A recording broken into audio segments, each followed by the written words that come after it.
Welcome to today's Deep Dive Learner.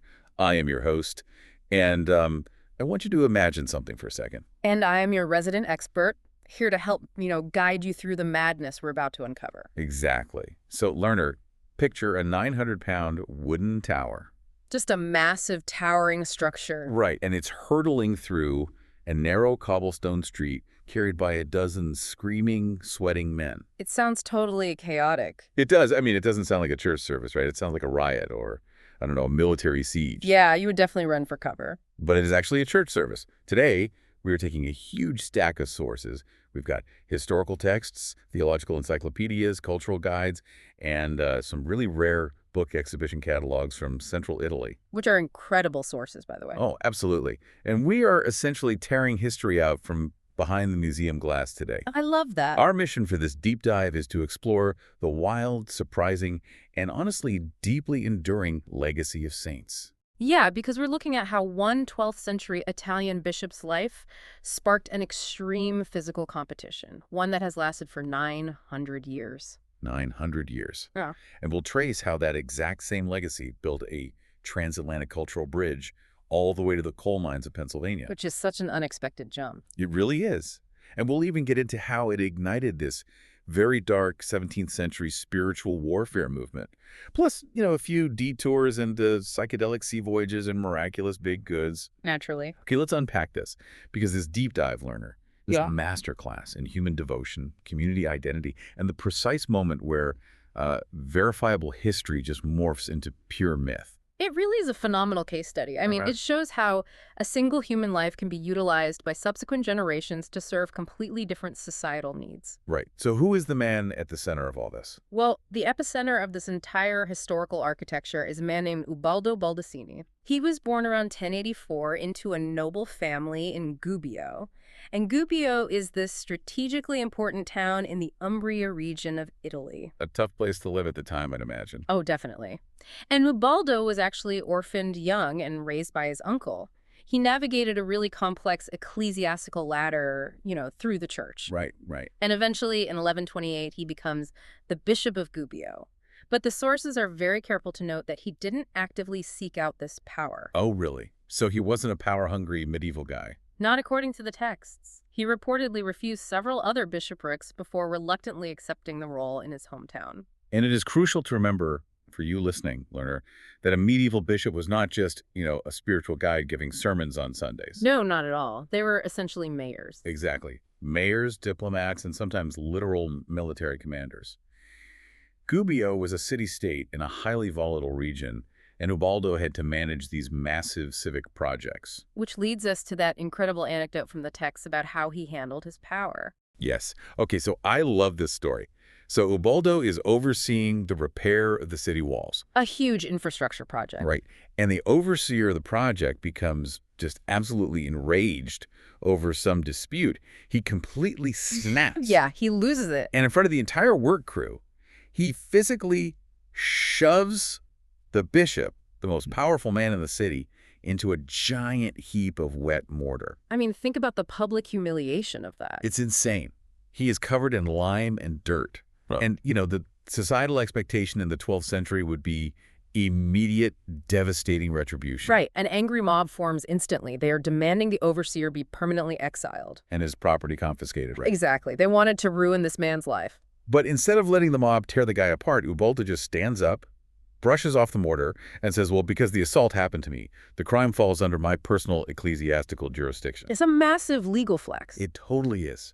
He then publicly pardons the overseer, shielding him completely from the mob's justice.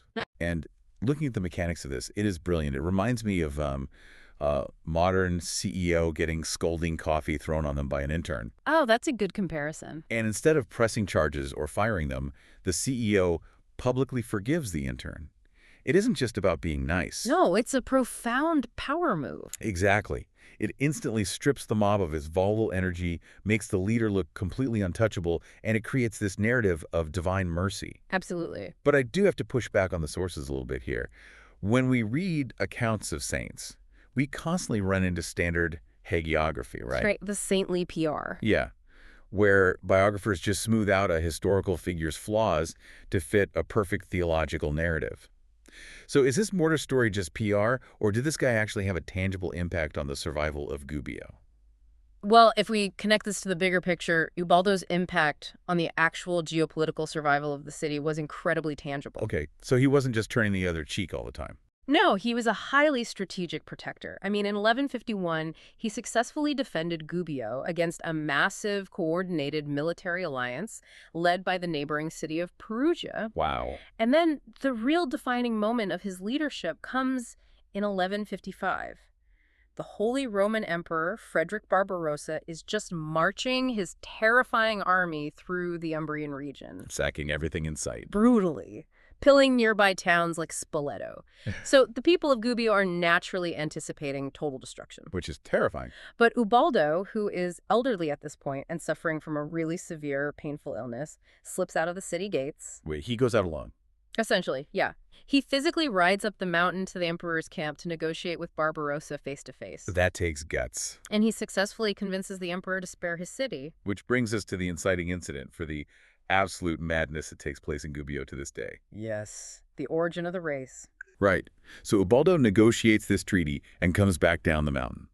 And the townspeople, who probably assumed their frail bishop had just been executed, are so overcome with relief. They're just thrilled he's alive. They place him on an H-shaped wooden platform, hoist him onto their shoulders, and literally race him through the streets of Gubbio.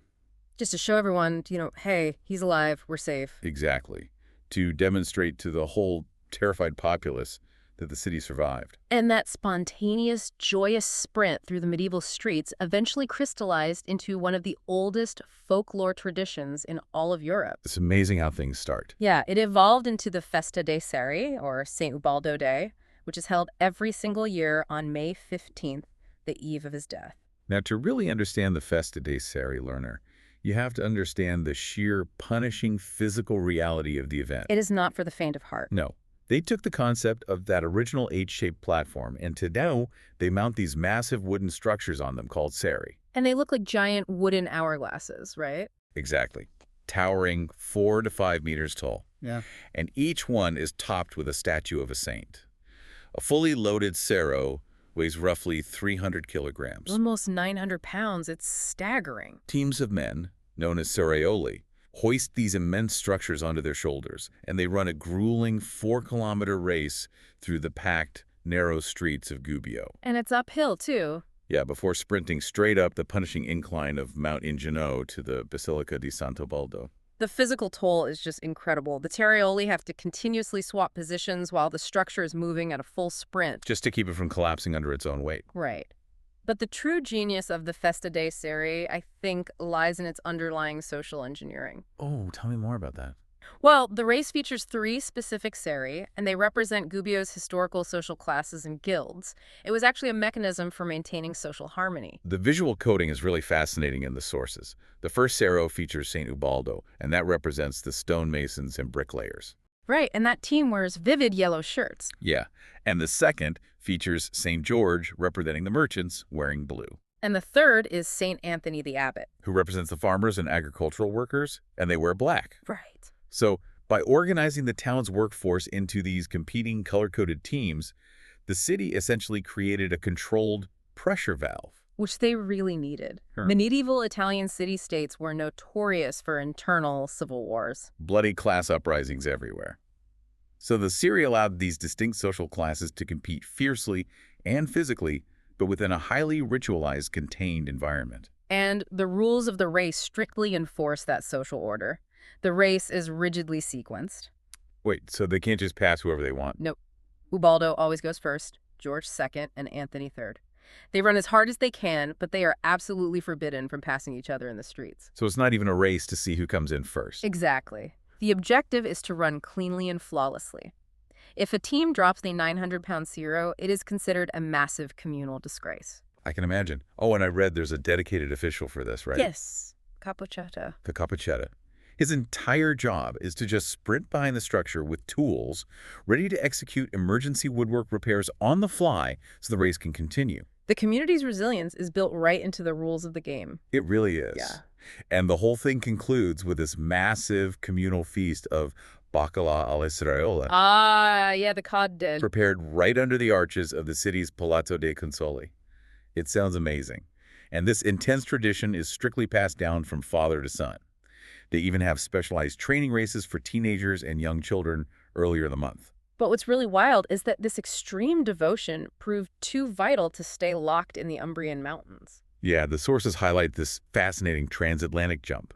In 1909, a massive wave of Italian immigrants, mostly coal miners from the Gubbio region, settled in Jessa, Pennsylvania. And they brought this massive 900-pound race right along with them. They did. They utilized this intense, back-breaking tradition to anchor their identity in a completely alien landscape. Working in the brutal, dangerous conditions of the American anthracite coal mines. Right. The landscape of the Lackawanna Valley essentially became their surrogate Mount Ingenue. It was a way for a marginalized immigrant community to assert their presence, To maintain their cultural DNA. Exactly. Which eventually led to Gubbio and Jessup becoming official sister cities. It's a beautiful connection. The Festa dei Seri really showcases Ubaldo as this unifying figure of joy and communal strength. But the sources reveal a parallel history. Here's where it gets really interesting, learner. Because while Ubaldo is celebrated with this joyous race, his legacy has a much darker supernatural component.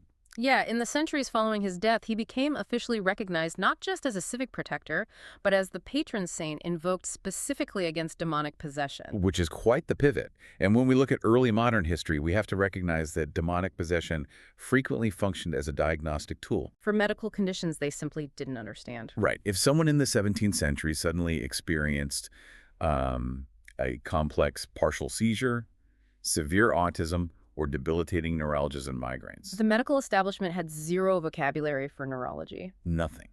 So the only framework they had to explain that sudden, terrifying internal chaos was a spiritual affliction. Ubaldo was the saint they called upon to cure the neurologically inexplicable. And the mechanics of this supernatural legacy were heavily documented in a recent rare book exhibition at Gubbio's Spereliano Library. That exhibition looked incredible. It focused entirely on the region's history with demonology. And the absolute centerpiece of the collection is a text called the Baculus Daemonum. The demon's wand. Yes. It is a comprehensive, highly detailed exorcism manual published in 1618, and it was written by Carlo Olivieri, who was a canon at the Basilica di San Ubaldo. Okay, looking at Olivieri's marketing tactics here, it is a brilliant piece of historical opportunism. It really is. He includes a specific incantation in the manual. Exorcio te in nomine sancti Ubaldi. I exorcise you in the name of Saint Ubaldo. And the illustrations in the manual are intense. Yeah, it features the saint in his bishop's robes, physically crushing a demon while a tiny devil flies out of a possessed man's mouth. Olivieri is essentially doing early modern religious marketing. Exactly. Yeah. I mean, wait, so Gubbio essentially tried to brand itself as the counter-Reformation capital of exorcisms, like a 17th century spiritual emergency room. That's exactly what it was. What's fascinating here is that Olivieri is operating during the Counter-Reformation, right? Right. The Catholic Church is losing massive ground to the Protestant Reformation. Exactly. So to combat Protestant skepticism, the Catholic Church needed to demonstrate that they wielded literal physical power over evil. So he leverages Ubaldo's regional fame. Yes, to drive religious tourism and desperate families to Gubbio for these highly dramatic exorcisms. But he wasn't inventing this regional obsession out of thin air. Oh, he wasn't? No, he was tapping into a deeply rooted geographical anxiety. The exhibition traces Gubbio's preoccupation with spiritual warfare all the way back to the year 416 AD. Wow, that is early. The library holds a papal decretal, a formal letter sent by Pope Innocent I to a Bishop of Gubbio, explicitly detailing the procedures for handling individuals believed to be possessed by the devil. So Gubbio had been wrestling with the theology of possession for over a millennium before Olivieri even published his manual. Exactly. And the library exhibition puts Olivieri's manual right alongside other terrifying texts of the era, like Johann Weir's De Praestigiis Daemonum. And the infamous Malleus Maleficarum. The Hammer of Witches. But there is a crucial distinction here in the sources. The Malleus Maleficarum functioned as a vicious legal framework designed to systematize the execution of marginalized women. Right, it was an inquisitorial tool. But Olivieri's exorcism manual, while wrapped up in the language of demons, was treated more like a clinical procedure manual. It was a misguided attempt to actually cure the afflicted. Right, rather than execute them. And it perfectly illustrates the duality of Mountain Gino. I mean, in the spring, you have the vibrant yellow, blue, and black shirts running up the mountain in joyous celebration. And yet, for centuries, that exact same path was used by families dragging their suffering, neurologically afflicted loved ones up the mountain, desperate for a spiritual cure. Both of those deeply physical journeys end at the exact same location, though, the Basilica di Sant'Ubaldo. Built between 1513 and 1527, it sits at the very summit of the mountain, physically dominating the town below. Bringing you inside the basilica, Lerner the interior acts as a monumental archive of this whole complex mythos. The visual storytelling is incredible. The massive stained glass windows installed in 1922 are a great example. Yeah, they function like a graphic novel of the saint's life, depicting his death in 1160, and then the monumental translation of his relics, illustrating how his body was transported up the mountain on an ox-drawn cart in 1194. And the art decorating the interior perfectly reflects that darker history of trauma and supernatural fear we talked about. Like the painting from 1619. Yes. The panel depicting St. Augustine giving a rule to the Augustinians. It was commissioned by a local noblewoman named Elisabetta Brancaleone Ansede. Right. She funded this massive piece of religious art while deep in grief. Because her young son had recently died of an illness that she firmly believed was the result of a fatal demonic hex. It's so sad. The walls of the basilica are heavily layered with this intersection of personal trauma, elite financial patronage, and supernatural terror. And at the center of it all is the body of Ubaldo himself. Kept right behind the altar in a glass and gilded brass coffin. And the texts note a fun trivia fact here. He is famously considered incorrupt. Meaning his body supposedly defies the natural laws of decay. Right. But because of the relic economy of the Middle Ages, his body isn't actually entirely intact. No, he is missing a finger. Which was removed and is currently venerated as a holy relic in a completely different church in Thaw, France. His cultural reach was just profound. Even Dante Alighieri utilized Ubaldo's legacy to build out the theology of the Divine Comedy. Yeah, he gets a shout-out in Canto 11 of Paradise. But mid-May seems to be a hotbed for wild saintly lore, doesn't it? It really does, because this intense human desire to categorize the terrifying and the unknown didn't just stop at early medicine. Right. We see it in how medieval minds processed the unpredictable dangers of the natural world as well. Exactly. The sources capture this psychological leap perfectly. Right around Ubaldo's feast day, the calendar is absolutely packed with fantastical lore. Oh, like St. Simon Stock, celebrated on May 16th. The Carmelite friar. Yeah, his legend claims he received his surname because he literally lived as a hermit inside the hollow trunk of a massive oak tree. Stock being the Old English word for tree trunk. He is a prime example of mythologizing asceticism. He's the figure who supposedly received the vision of the brown scapular from the Virgin Mary, Which became a massive devotional practice. And then we have St. Honoratus, the patron saint of bakers. His lore is just pure magic realism. It really is. The narrative claims that when word reached his childhood home that he'd been selected to become a bishop, his old nursemaid was busy baking bread. And she didn't believe it at all. She scoffed at the news. She declared she would only believe he possessed that kind of spiritual authority if her wooden baker's peel, the big shovel she used for the oven, turned into a living tree. And according to the legend, The wooden shovel immediately sprouted roots, grew branches, and started producing fresh blackberries. it sounds absurd to a modern ear. But my favorite example of this phenomenon is definitely St. Brendan the Navigator, whose feast day is also May 16th. Oh, the Navigatio Sancti Brendani. It reads like a hallucinogenic fantasy novel. It really does. It's an account of his 6th century Irish sea voyage. Brendan and his monks set sail looking for the promised land of the saints. And the sources describe them landing on what they believe is a barren island. They light a fire to cook some meat, and suddenly the island starts swimming away. Because it turns out they had built their camp on the back of a giant ancient whale named Jasconius. It's wild. And later they discover an island called the Paradise of Birds, where a giant tree is covered in white birds singing perfectly harmonized hymns. They are attacked by flying griffins. And in one incredibly surreal moment, they find a man chained to a rock in the middle of the freezing ocean. Being dadded by the waves. Brendan asks the man to identify himself, and he claims to be Judas Iscariot. He explains that he is permitted a temporary holiday from hell every Sunday to just sit on this rock. I mean, it's so easy for us to look back at an island-sized whale or a blackberry sprouting shovel and just dismiss them as primitive misunderstandings. Like they just didn't know biology or geography. Right, but that is a profound misreading of history. These legends were highly sophisticated mechanisms for survival and education in a pre-literate society. Okay, what do you mean by that? Well, human beings encoded complex geographical data, deep theological concepts, and vital moral lessons right into these unforgettable, bizarre narratives. I see. A story about an island that suddenly sinks when you light a fire is a highly effective, memorable way to teach a young sailor to be wary of treacherous, shifting shoals. That makes total sense. Yeah. Just as a bishop who subdues a demon was a way to process the terror of neurological diseases they couldn't cure. Exactly. These fantastical sea monsters were ways to wrap the terrifying, chaotic unknown of the natural world into a story where humanity had a fighting chance. So what does this all mean for you, learner?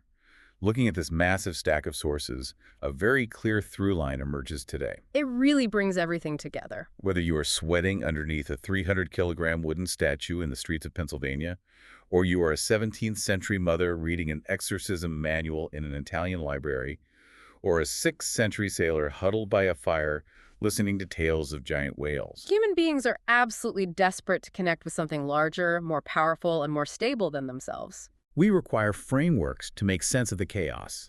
We crave the safety of community identity, and we will go to extreme, back-breaking 900-pound lengths to protect and celebrate those connections. And this raises an important question, one that the cultural guides in our sources actually hint at quite heavily. Oh. There is compelling anthropological evidence suggesting that the Festa dei Seri in Gubbio might not have actually originated with Bishop Ubaldo in the 12th century at all. Wait, really? Yeah, some historians believe the race is actually the survival of an ancient pre-Christian rite dedicated to the Roman goddess of agriculture, Ceres. Ceres. Morphing into the word Seri. Exactly, and if that theory holds true, the implications are just staggering. It means that for thousands of years, long before Christianity reached the region, the people of this specific Umbrian valley have been running up the exact same mountain Carrying incredibly heavy burdens. and performing the exact same physical ritual of communal devotion.